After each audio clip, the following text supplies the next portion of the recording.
And I want to appreciate Mr. President for acting fast. President Buhari writes National Assembly declines assent to Electoral Act Amendment Bill 2021. A federal government does everything to make sure that only safe and efficacious vaccines are brought into Nigeria. COVID-19 booster. President Buhari takes a shot. Federal government deploys 74 medical workers to Guinea-Bissau to boost health care. Hello and welcome to NTA Network News. I am Henry John. Michael Olaleye joins me from Lagos. Thank you for joining us. A $73 million intervention fund for irrigation has been set up by the federal government towards boosting sugar production across the country as part of the backward integration program. Already, an all-encompassing presidential intervention project on irrigation infrastructure has been inaugurated by President Muhammadu Buhari towards achieving the objectives. State House correspondent Adam Musambo has the details.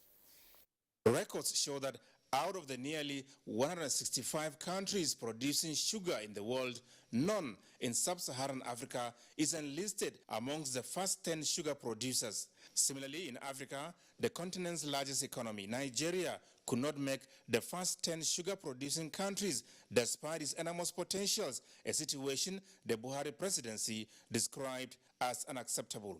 This presidential intervention project, inaugurated on behalf of the president, is to, amongst others, support the development of irrigation infrastructure on 10,000 hectares of sugar plantations in Numan, Adamawa State, Sunti, Niger State, Lafiaji and Bashita in Kwara State, as well as Toto and Tunga in Nasarawa State. The aim is to increase significantly and improve the country's performance in cane yields so that we can work within the National Sugar Development Plan, Sugar Master Plan, with a view to Nigeria becoming self-sufficient in the provision of sugar and possibly also become a net exporter of sugar, thus saving the country a large bill that it presently incurs in foreign exchange for importation of sugar. And our own aim is to create this conducive environment that will attract more investment, that in shortest period, we will reach our self-sufficiency in sugar production. We believe that Nigeria is in strategic position, going from what we've started doing from today, that we can satisfy these 11 million metric ton shortage that we have in Africa. The Central Bank of Nigeria is involved in the provision of the required funding for the project as part of the National Sugar Master Plan, and Governor Abdullahi Sule, Chairman, Sugar Producing States in Nigeria, is a critical stakeholder. Sugarcane is best produced when you can irrigate. That is the reason why this irrigation process is very, very important. And like the Honorable Minister mentioned, for us in Nasarawa, we are extremely excited about this because it's an opportunity, to create employment, to create the value chain. This is good for Nigeria and is indeed good for Nasarawa State. And it's an opportunity for Nigeria to save FX. Today, we are spending not less than $700 million in the importation of sugar.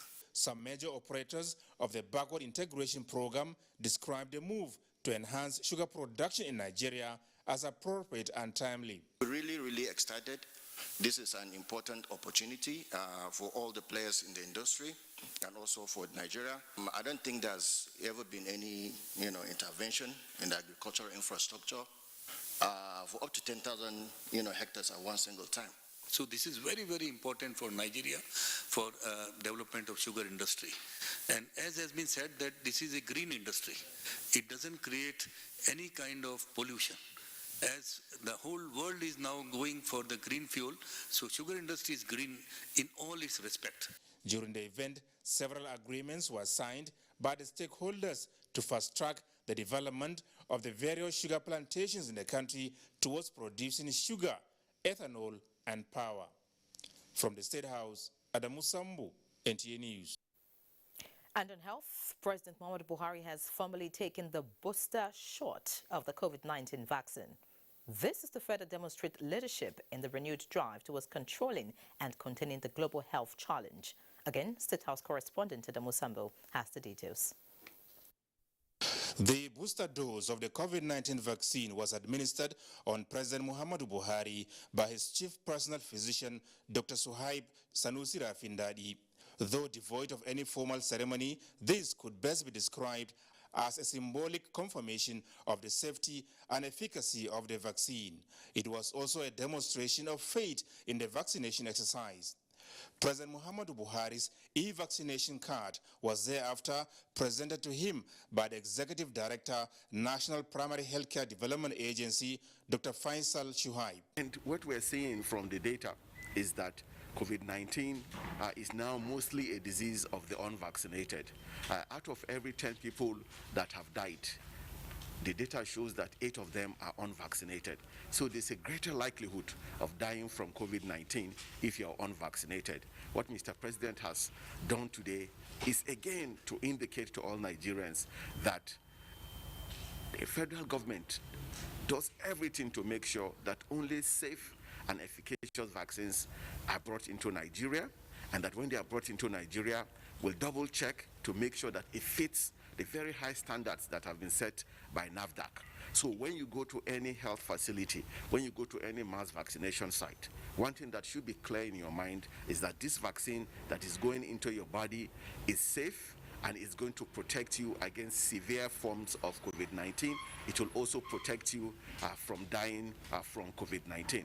That is the assurance that we're giving Nigerians. Meanwhile, one after the other, personal aides to the Nigerian leader took turns to be vaccinated, also for the third time, in line with the COVID-19 safety advisory by the World Health Organization. So please stop hesitating, stop having any doubts. It is a question of integrity for us that we do the right thing, and we are showing through leadership from Mr. President, the governors, the legislators that have come out openly to take these vaccines, that these vaccines are exactly what we need to be able to protect our health and then begin to build back our economy. To get the booster shot, all you need to do is go to your to the nearest health facility or any vaccination center with your vaccination card, and you will get the booster shots. We're making the vaccines available all across the country, so you don't have to go too far from where you live or from where you work.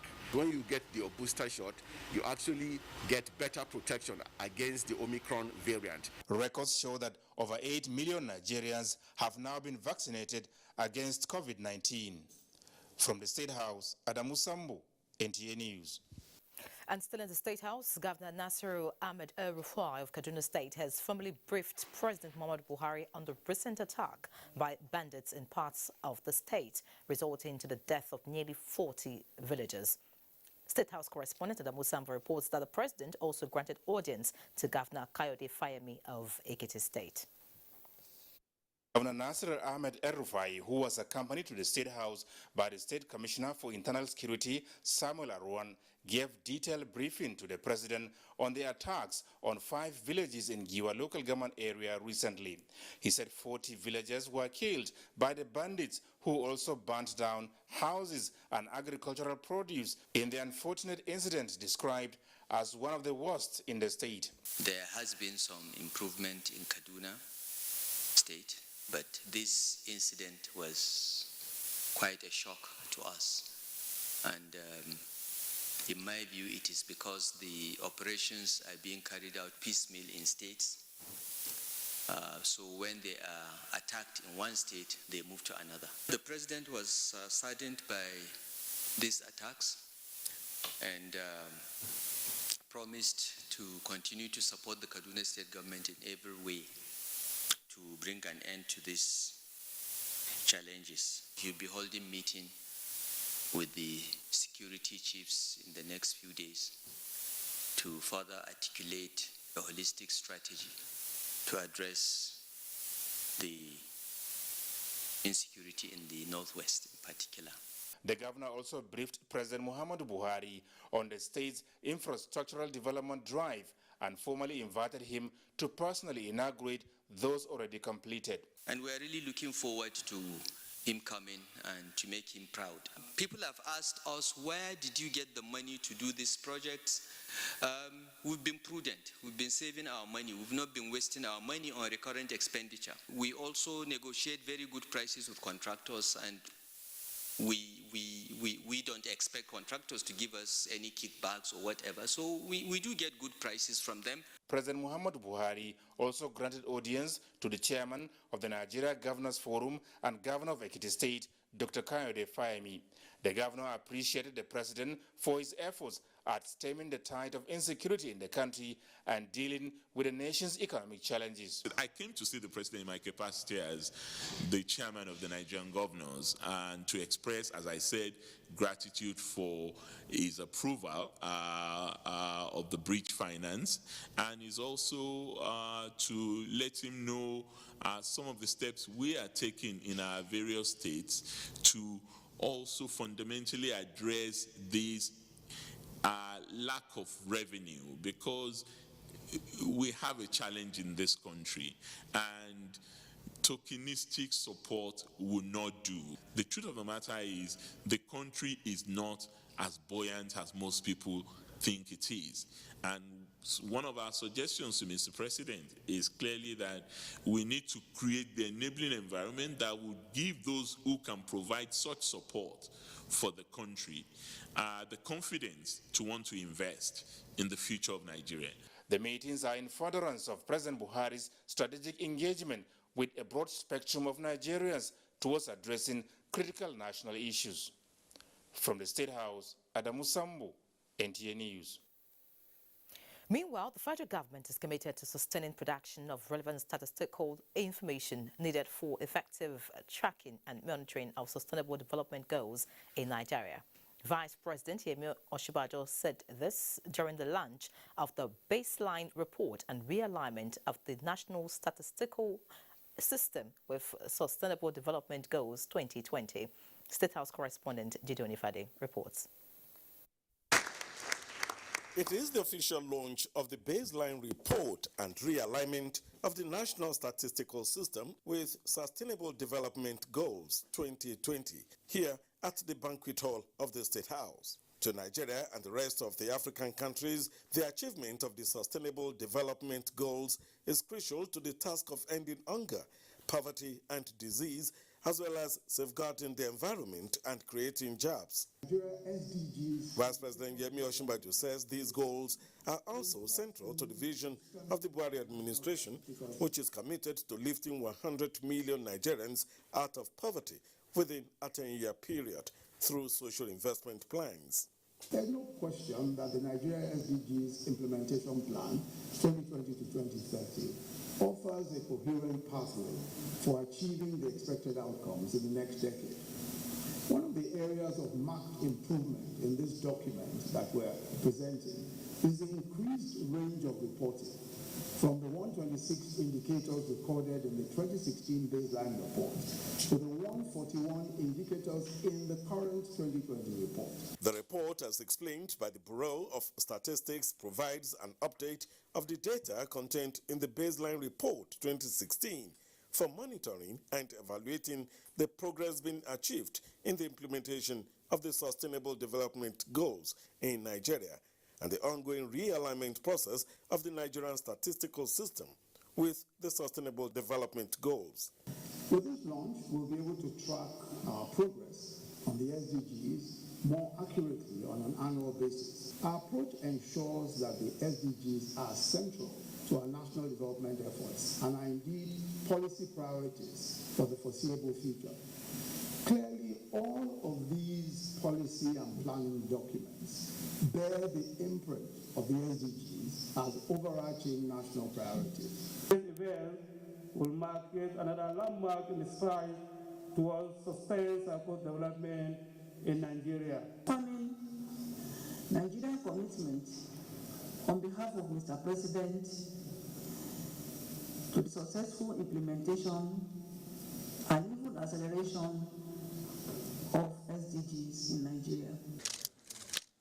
The office is also giving out these 19 ambulances to support and strengthen healthcare system at the sub-national level. Vice President Yemi Osinbajo inaugurated the ambulances to cap the event. From the banquet hall of the State House, Jide Onifade, NT News. Time for a first break. Please stay.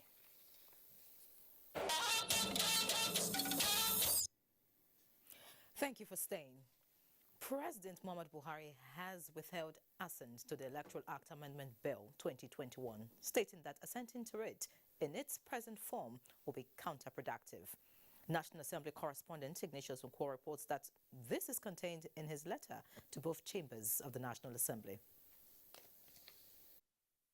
On the 18th of November 2021, the National Assembly transmitted the Electoral Act Amendment Bill to the Executive for presidential assent. Nigerians and especially politicians had waited in bated breath for the President's response. In the President's letter to the Senate and House of Representatives, he cited high cost of conducting direct primaries, security challenge of monitoring the elections, violation of citizens' rights and marginalization of small political parties as major consequences if signed into law. The conduct of direct primaries across the 8,809 wards across the length and breadth of the country will lead to a significant spike in the cost of conducting primary elections by parties, as well as increase in the cost of monitoring such elections by INEC. In addition to increased costs identified above, conducting and monitoring primary elections across 8,809 wards will pose huge security challenges, as the security agencies will also be overstretched. Senate confirmed the nomination of Muazu Sambo from Taraba State for appointment as Minister of the Federal Republic of Nigeria. The experience I have gathered over the 35 years in infrastructure, I believe, would assist in adding value to Mr. President's cabinet. Looking at his CV, you will know he had gone through the middle age of management, which is where knowledge is acquired. And I want to appreciate Mr. President for acting fast to give us a voice in the Federal Executive Council. Will the Senate approve the nomination of Muazu Sambo from Taraba State as a Minister of the Government of the Federal Republic of Nigeria? Those in favor say aye. Those against say nay. The ayes have it. President of the Senate Ahmed Lawan announced the establishment of a new committee on host communities on oil and gas with Senator Bio Barakuma Degeremio as chairman. From the National Assembly, Ignatius Nkwo, NTN News. Meanwhile, the Nigeria Governors Forum has formally reacted to the decision by President Muhammadu Buhari to withhold assent to the Electoral Act Amendment Bill, saying the Nigerian leader needs to be commended for standing with the people. The chairman of the forum and governor of Ekiti State, Dr. Kayode Fayemi, who spoke to newsmen after audience with the president, insists that for the state governors, it does not matter whether primary elections are held through direct or indirect mode.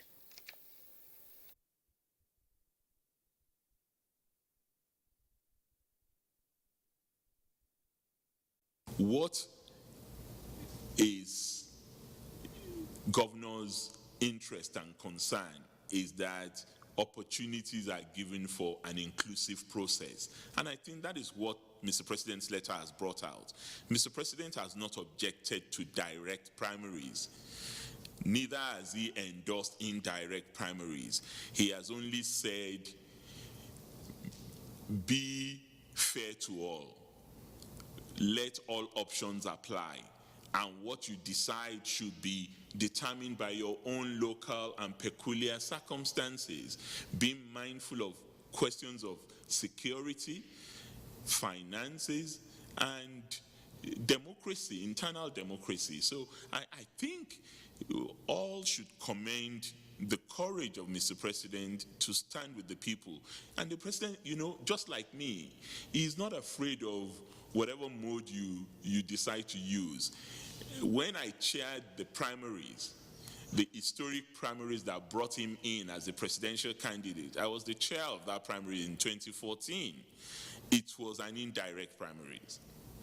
But in 2019, when he was coming back, he came back via a direct primary. So Mr. President has also tasted both. And I don't think it's somebody to be lectured about the pros and cons of either processes. What is important is to ensure that whatever process you choose in your particular circumstance still provides a process that is as free a manner as possible. There is no completely free process, but at least there is something that is called substantial compliance in electoral law. And if it meets substantial compliance, I think all of us should be happy with that. Chairman of the Nigeria Governors Forum there with me now in the studio to discuss issues on the reasons the President withheld assent to the Electoral Act Amendment Bill is the SSA to the President on Niger Delta Affairs, Senator Ita Enang. Many thanks for joining us. Thank you very much. Now, the President's communication gave elaborate explanation on reasons for withholding assent, one of which is the cost implication on parties and INEC. What really is the true picture, looking at the number of wards in Nigeria, talking about 8,809 across the country? Well, let me commend Mr. President for the depth, intellect, and the pain he has taken to explain all aspects and implications to the legislature and, by extension, the Nigerian public. And again, I also commend the legislature because of all the sections and amendments the legislature proposed. It is only this aspect that Mr. President has expressed reservation to, at least as at, for now, because it is only this aspect that is contained in his communication as being the reason for his withholding assent. So I commend the legislature. And I thank the Nigerian public because this has been a matter where the public has been, everybody has become a lawyer. Everybody has become an advocate one way or the other, and so the Nigerian people weren't left out. Now, Mr. President has pressed the cost of elections, the possibility of disenfranchising of excluding parties that are not too strong. And like His Excellency, the Governor of Ekiti and Chairman of the Governors Forum has restated, Mr. President's communication has not given approval or disapproval to direct or indirect primaries. He's simply saying, let it be the choice of each political party to choose how they want to conduct their primaries. All right. Now, this is the second time the President is withholding assent. Recall it was the same story during the 8th Assembly. Yeah. What, in your opinion, should be the next line of action for stakeholders? Well, at the 8th Assembly, by providence, I was the advisor, I was the Senior Special Assistant on National Assembly. And there were so many other issues, and again, which Mr. President observed as reason for withholding assent. As at now, what the National Assembly should do is look at Mr. President's observations and then just take an action about it. The action they could take is simply perhaps go back to the original provision in the 2010 Electoral Act and restore it, or by any drafting mode, give liberty to each political party to be able to choose its mode of primaries. Remember, yesterday or some days ago, the Federal High Court in Abuja gave a decision in the case delisting APC and disqualifying Senator Andiuba as from being candidate in that election. Exactly. Just because they expressed to conduct direct primaries and yet did not conduct primaries. If the provision is allowed to stand as a legal situation, in a legal or legislated situation, then any political party that does not conduct direct primaries, it will be said that you did not comply with the provisions of the law. So it is better to leave the position open. Let each political party adopt the means it is under its own constitution. All right, just before I let you go, the National Assembly, you talked about the decision of the National Assembly. They have the power of veto. Do you foresee the lawmakers using the powers granted them by the Constitution to go ahead and veto the decision of the President? I foresee the legislature reasoning with Mr. President. Okay. Not because of any other reason, but because the reasons given by Mr. President are cogent, verifiable, legal, and plain, and it is practical. And almost 80% of the legislators I've interacted with have agreed with the position of Mr. President, and they are not likely to. If they have any reservation, I think they will, on any of the aspects, they will have a conference again with Mr. President. They have direct access, and they've been discussing very many matters before they take decisions, and they will not get to the position of overriding veto. The hope of every Nigerian is that the decisions reached at the end of the day would actually strengthen our electoral process. Thank you so much. I will pray that they should do that quickly. I mean, a little bit urgently, because under certain protocols and treaties and conventions to which Nigeria is a party, when you pass an electoral act close to an election, it is not likely to be effective because it is prohibited, because it will not allow the election management bodies to prepare well for the elections, nor allow the political parties and participants to prepare for the elections. Thank you very much. Thank you so much, Ita Enang, for your insights. Thank you very much. Thank you for your time. Thank you very much. All right, looking at other matters now, the House of Representatives has passed the 2022 appropriation bill of 17.126 trillion naira. Also passed as the Finance Bill 2022 to support budget implementation. National Assembly correspondent Lamiale reports that after passing the budget, the House adjourned plenary to 18th January 2022. Rise the issue from the Consolidated Revenue Fund of the Federation the total sum of 17,126,873,917,692 naira only.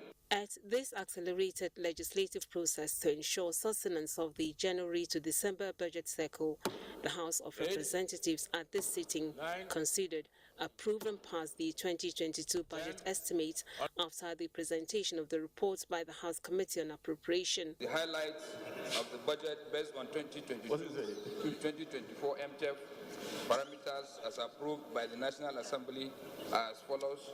Oil benchmark $62 per barrel, daily output production 1.88 million per barrel, exchange rate 410.15 by US dollars. Out of the 17.126 trillion naira approved, 6.9 trillion naira is for recurrent non-debt expenditure, 5.4 trillion naira is for contribution to development fund, 3.8 trillion is for debt service, while 869.6 billion naira is for statutory transfer. Sectoral breakdown of the budget shows defense taking the largest amounts with an allocation of more than 996 billion naira. Police got more than 518 billion naira, while education was allotted 598 billion naira, followed by health, which got more than 462 billion. The proposal from the President as budget for 2022 submitted to the National Assembly was 16.39 trillion naira. Meanwhile, President Muhammad Buhari has written the National Assembly seeking approval for government to fund critical expenditure and extension of implementation of the capital components of the 2020-2021 budget from December 31st, 2021 to March 31st, 2022. This is a tradition, and it is in the best interest of our people and the interest of the policies and programs of the government of Muhammad Buhari. Those in favor of the motion, please say aye. Those against, please say nay. Ayes have it. From the National Assembly, Lami Ali, NTA News. And away from the Green Chambers, the Federal Ministry of Works and Housing has received more than 621 billion naira as extra sum for the rehabilitation of 21 federal highways. This is coming from the NNPC Road Infrastructure Task Credit Scheme. Abdullahi Mohammed reports that a tripartite MOU was signed at the Works Ministry's headquarters, Abuja. This is a unique pen-to-paper ceremony, a seal to a memorandum of understanding between the NNPC, FIRS, and the Ministry of Works and Housing. It is expected to bankroll the fixing of 21 critical highways across the 6 geopolitical zones of the country. It will go directly to the coffers of the contractors handling the rehabilitation of some of Nigeria's critical highways, begging for attention. NNPC is not taking over our roads. NNPC is not constructing roads. NNPC is just putting forward its tax liabilities to the person who is supposed to collect it, FRS, and we are dedicating it to these roads that have been awarded, some of them over 10 years, that should have been completed, but for insufficient budgetary provisions. We find this tax credit scheme a very important way by which we can step in to support the Federal Ministry of Works in funding this roadmap, a number of these roads. We have selected about 21 roads. This is actually unprecedented and very necessary for us to be able to fix the roads in Nigeria. The closure of this deal means that in the next couple of months, the selected highways for rehabilitation will be completed, and once again, putting smiles on the faces of motorists plying those highways. In Abuja, Abdullahi Mohammed, NT News. Now, President Muhammadu Buhari has expressed grief over the heart-wrenching murder of 45 farmers and scores injured following renewed hostilities in Lafia, Obi and Awe local government areas of Nasarawa State. In a statement, President Buhari said the sympathies of the entire nation are with the affected families, assuring the people with all seriousness and sensitivity that his administration is doing the best it can to safeguard the lives of people. The president said no stone will be left unturned in fishing out the perpetrators of this senseless and barbaric act and bring them to justice. He also expressed condolences to the government and people of the state and expressed satisfaction with the immediate response of the state government to the incident. Now time to join Michael in Lagos for more news. Michael, it's over to you.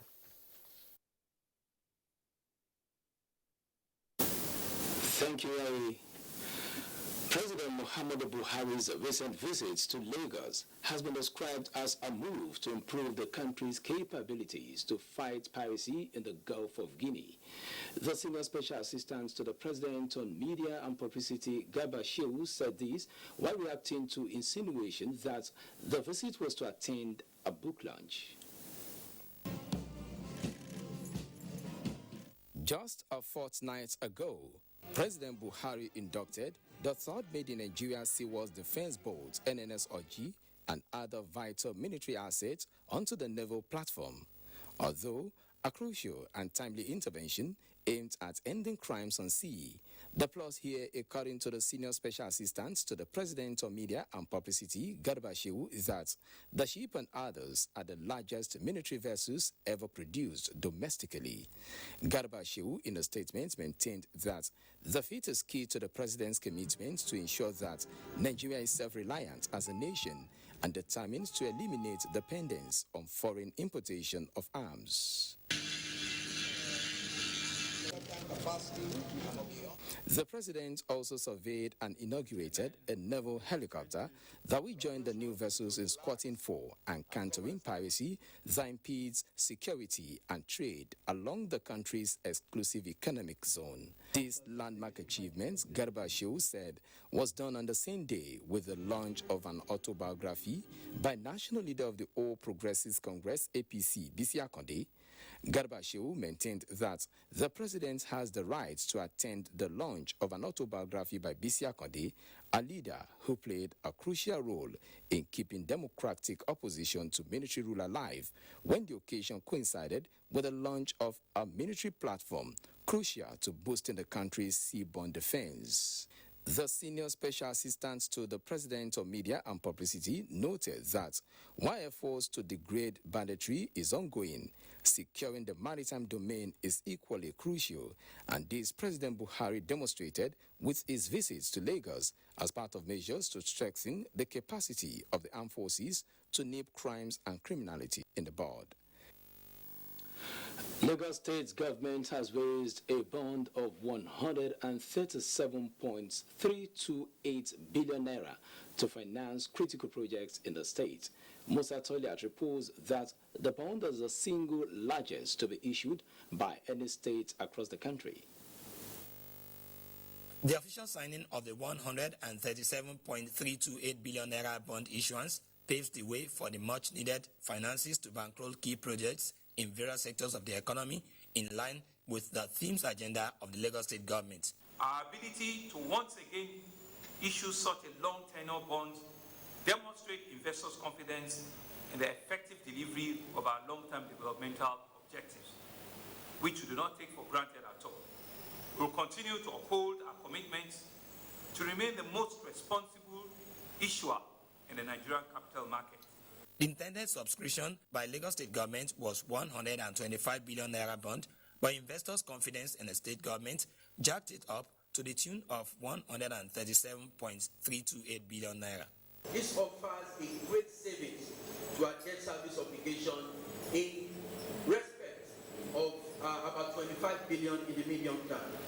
Every time we come here, we do new things, either elongating tenor, raising the first 100 billion, and now here we are raising the largest bond ever for a non-federal government issuance. Governor Sanwo-Olu expressed confidence that the 10-year bond from 2021 to 2031 at an interest rate of 13% would save the state government of wastages. The event was attended by members of the state cabinet, representatives of the issuing houses, trustees, rating agents, stockbrokers, receiving banks, and solicitors to the state government. In Lagos, Musa Tolian, NTA News. This is NTA Network News. More reports shortly after this break. Please stay. Glad to have you back. Minister of State Environment Sharon Ikeazo says the federal government will engage all stakeholders, including the Bayelsa State government, in the investigation of the Santa Barbara oil spill in Nembe. The intention of the federal government, she says, is to achieve comprehensive and unbiased outcome in the inquiry. Onengiye Fanface brings us details. In keeping with the promise of transparent and thorough inquiry of the circumstances that led to the Nembe spill, Minister of State Environment Sharon Ikeazo ordered the immediate joint investigation visit to the wellheads in a few days. In a meeting with the governor of Bayelsa State, Senator Dore Jiri, at Government House Senegua, the minister insisted on a credible and open investigation.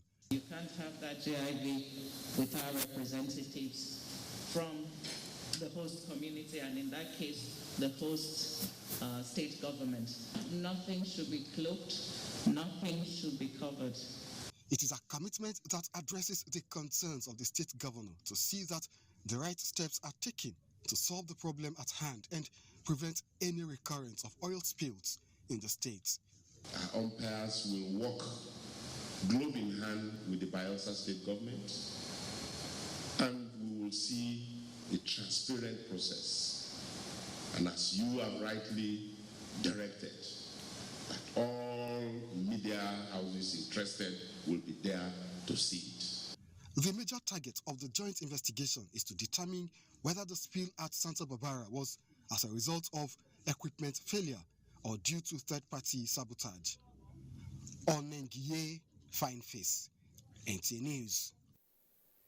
Elsewhere, the federal government, through the Directorate of Technical Aid Corps, has deployed 74 medical workers to Guinea-Bissau to help boost the nation's healthcare system.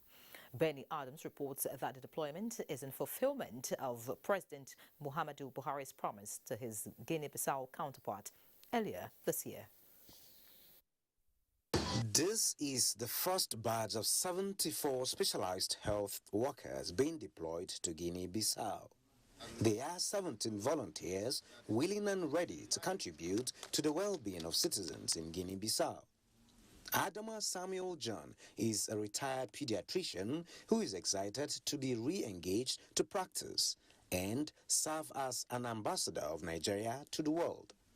When asked the choice of practicing outside instead of home, he has this to say.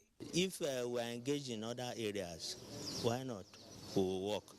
But since we are not engaged, and that's why we are going out. From inception in 1987 to date, Nigeria has deployed more than 8,000 volunteers in different fields in 35 countries of Africa and the Caribbean. But this deployment is different. Because it's a special appeal from the government of Guinea-Bissau to Mr. President, President Muhammadu Buhari, who gave us the order to get these doctors ready and let them proceed to Guinea-Bissau to assist before anything escalates. The deployment is seen as a veritable foreign policy tool to strengthen diplomatic relations with other countries and assert Nigeria's position as a continental leader. In Abuja, Benny Adams, NTA News. Now time for business with Benny Adams. Thank you, Yeri, and welcome to Business. We start by telling you that the Minister of Industry, Trade and Investment, Adeni Adebayo, has inaugurated an inter-ministerial committee for the implementation of the joint agreement between Nigeria and Ghana.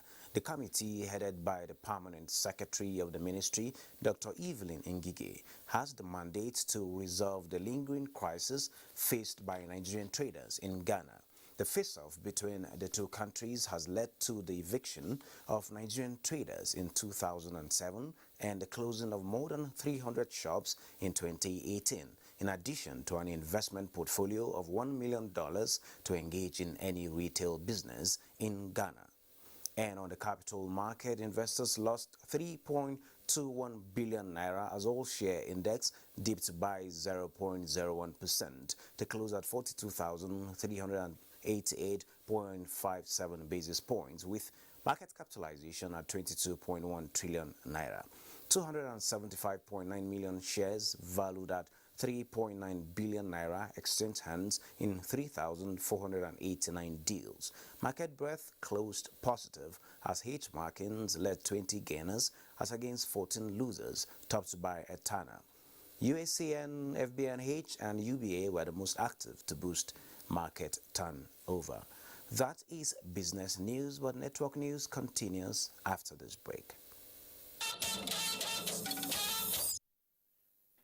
The National Broadcasting Commission says broadcasting stations owing license fees have until the 17th of February 2022 to pay their debts or have their licenses withdrawn and reallocated. In a statement, NBC says it had earlier given a deadline of 16th of December 2021 to pay up all outstanding debts. The time extension, however, followed board decision with the newly elected executives of the Broadcast Organization of Nigeria. This notice, the statement says, is in line with the NBC Act, laws of the Federation of Nigeria, 2004. On behalf of himself and the management of Nigerian Television Authority, the Director General, Nigerian Television Authority, Malam Yakubu Ibn Mohammed, extends warm felicitations to the Director General of the Industrial Training Fund, Sir Joseph Ari, on the occasion of his 61st birthday, celebrating a one-time staff of the Nigerian Television Authority who also worked in the Federal Radio Corporation of Nigeria, FRCN. Malam Yakubu Ibn Mohammed describes Joseph Ari as a consummate media professional who also served as Public Relations Manager of the Nigerian Insurance Corporation. The DGNT also salutes the ITF DG's commitment to duty and for bringing his expertise to bear wherever he serves. He wishes Sir Ari more years of diligence to duty to the nation as he continues to promote innovation in achieving the mandate of designing and implementing training programs of the fund. The Federal Road Safety Corps has mobilized over 30,000 operatives from all field commands and the national headquarters to commence end-of-the-year special patrol tagged Operation Zero Tolerance to Road Traffic Crashes. A statement by the Corps indicates that 15 traffic control camps have been set up, while 27 help areas and 46 ambulance points have also been established along critical routes across the country.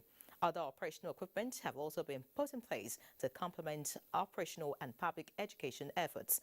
In addition, the Corps is also deploying technology which includes body cameras and vehicle cameras for patrol operations, surveillance and traffic monitoring, rescue operations and real-time information gathering for prompt decision-making. The death has occurred of Chief Mrs. Ngozi Onyoha Une Oha of Unkpuru in Ohafia local government of Abia State. She's aged 91. Late Chief Ngozi Onyoha was the first Secretary General, Women's Wing of the NCNC in 1950 and was instrumental to women participation in Nigerian politics. She was also appointed as a member of Eastern House of Chiefs by late Dr. Nnamdi Azikiwe, who motivated a lot of rural women in Bende, Abia State to participate in politics.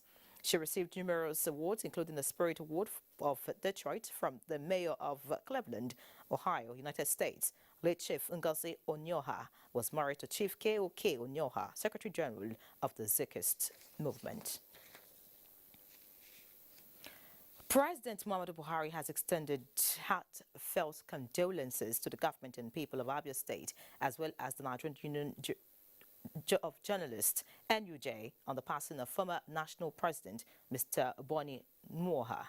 President Buhari also commiserates with the family and friends of the veteran newsman and well-respected member of the Nigeria Guild of Editors, who was a one-time managing director, Daily Times Nigeria, Commissioner of Information, Abia State, and a special advisor, media, to the governor of Abia State, a position he held until his demise. The president notes that late Onuoha's remarkable legacies and prayers and praise God to grant the soul of the departed eternal rest.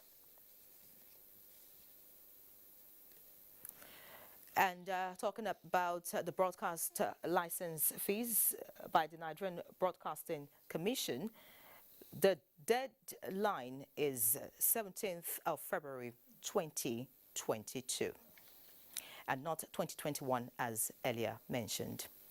All right, that concludes NTA Network News tonight. Many thanks for your time. Please remember that the fight against rape and rapists is still on. Be a part of it. I'm Ian Ray John. Good night.